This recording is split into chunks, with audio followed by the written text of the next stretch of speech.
नमस्कार। आप सभी को आपके इस अपने YouTube चैनल में हार्दिक स्वागत है।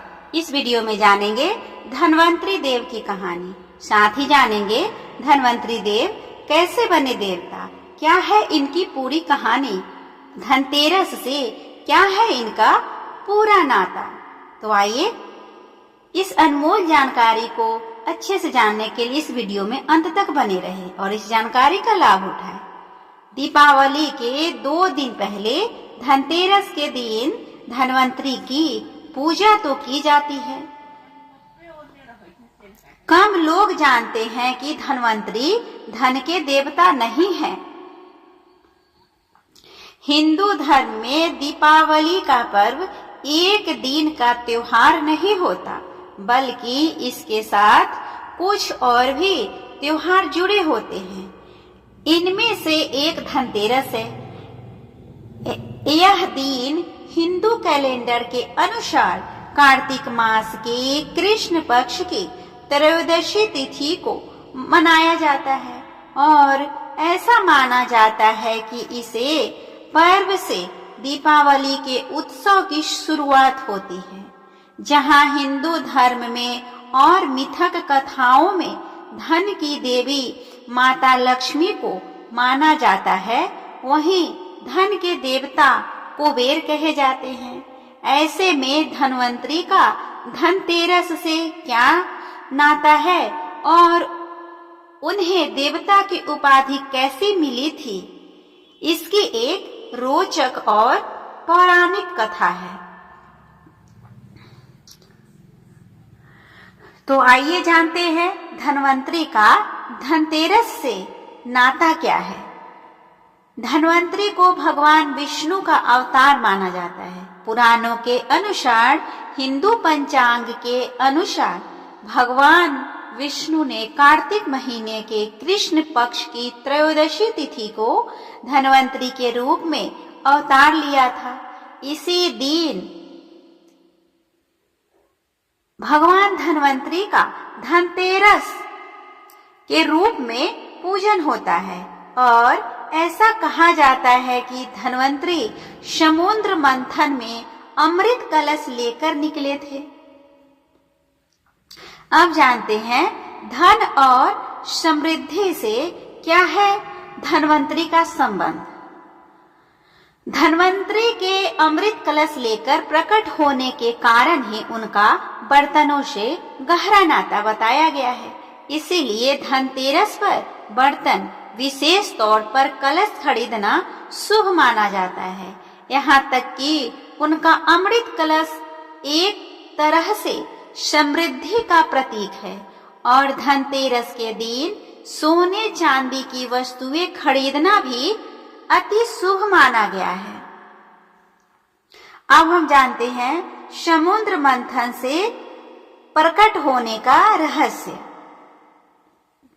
धन्वंतरी की कथा केवल समुद्र मंथन में से प्रकट होने तक ही सीमित नहीं है। पुराणों में उन्हें चिकित्सा का देवता माना गया है और यहाँ तक कि उन्हें देवताओं का चिकित्सक माना जाता है। कहा जाता है कि धन्वंतरी के 2 जन्मों का उल्लेख है।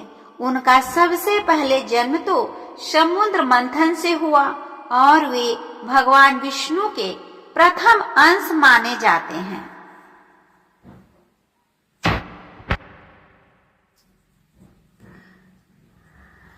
पहले समुद्र मंथन के दौरान जब धन्वंतरी हाथ में अमृत कलश लेकर बाहर आए तो उन्होंने भगवान विष्णु से पूछा था कि उनका इस लोक में क्या काम है और स्थान क्या है। इस पर भगवान विष्णु ने बताया कि कभी उन्हें धन्वंतरी प्रथम के नाम से जाना जाएगा। धन्वंतरी के आने से पहले ही यज्ञ का भाग तो देवताओं में बढ़ चुका था।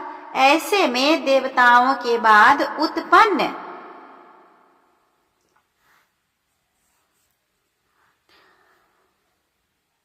होने के कारण उन्हें उस जन्म में देव नहीं माना गया था। भगवान विष्णु ने कहा था कि उनका अगला जन्म द्वापर में होगा, जहां धन्वंतरी द्वितीय के नाम से जाने जाएंगे और उसी जन्म में उन्हें सभी सिद्धियां प्राप्त होंगी और तब वे देवता हो जाएंगे। उन्हें बताया गया कि उनकी तभी से पूजा भी होने लगेगी और वे आयुर्वेद के अष्टांग का विभाजन भी करेंगे। द्वापर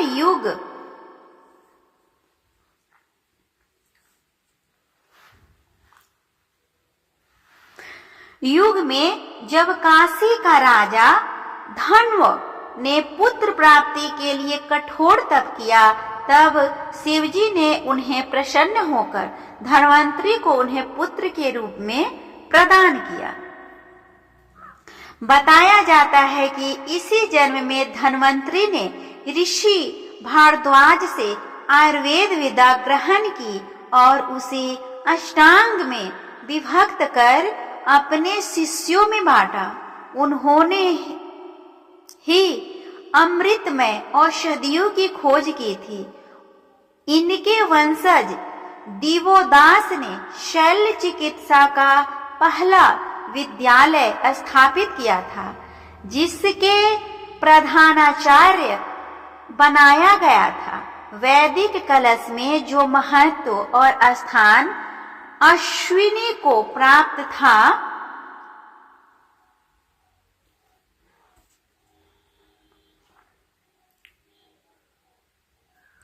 वही पौराणिक काल में धन्वंतरी को प्राप्त हुआ।